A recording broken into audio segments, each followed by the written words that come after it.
Well, welcome again. I'm here in Galway City Centre, joined by the Galway girl. I don't know if she wants to smile for the camera or not, but glad to be here, and plenty of activity here going on, and music and people moving about on this nice dry evening in Galway City Centre. I want us to think about the passage that we're highlighting tonight, John chapter 15.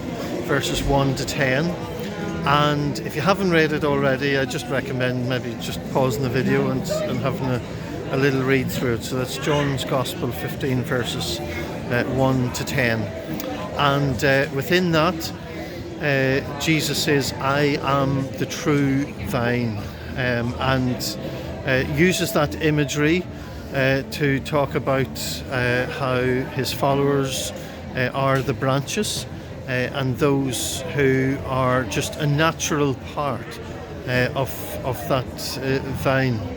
And there's an interesting sort of bit of wording from particularly verse 2, where some translations will talk about how branches that don't bear fruit will be cut off, whereas actually the word that is translated there in all other settings apart from one other setting in the New Testament is translated as lifted up. So a branch that doesn't bear fruit is lifted up. In other words, it's actually lifted up in the vine so that it can get more sunlight and it can be more accessible.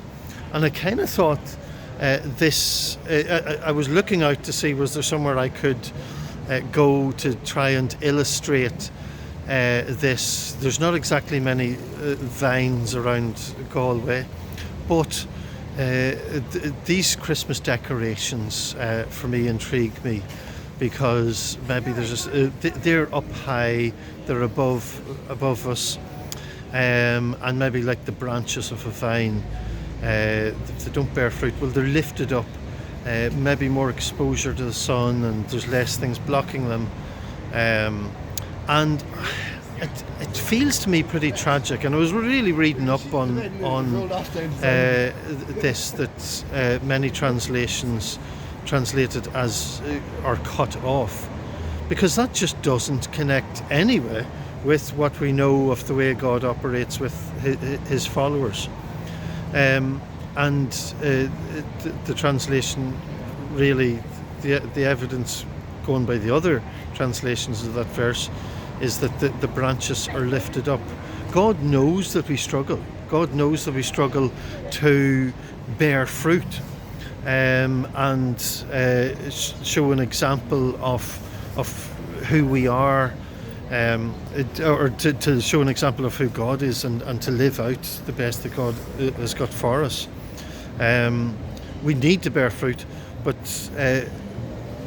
when we don't, God is there to strengthen and provide and lift us up, so that we're in a better place and can be more fruitful. And fruitful we need to be. This is who we're about. We've got to make a difference in the real world, and not just be out. We're not here for ourselves, but we're here to make a difference. And there are different ways in which all of us, the different gifts that we have, the different opportunities that we have, can be fruitful. Just want to highlight also further on, Jesus underlining all the time, remain in me and I will remain in you.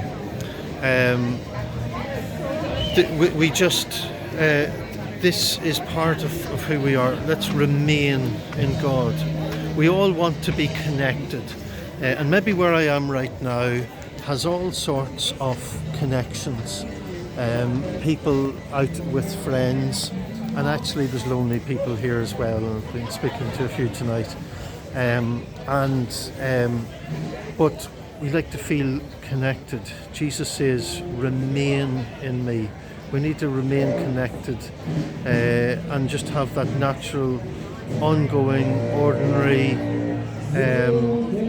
relationship with God, and so that we have the power of Jesus simply working through us. It's about a relationship. It's not about a religion. It's about an ongoing work of God in us and through us. Maybe I shouldn't be recording here because it could be quite distracting with the people and the noises and the lights. But let's just remember, we're here to bear fruit, but only because we belong to God, and God calls us to respond to Him and be in relationship with God, so that we can have the strength of God flowing through us, remain in Him, and bear fruit. God bless.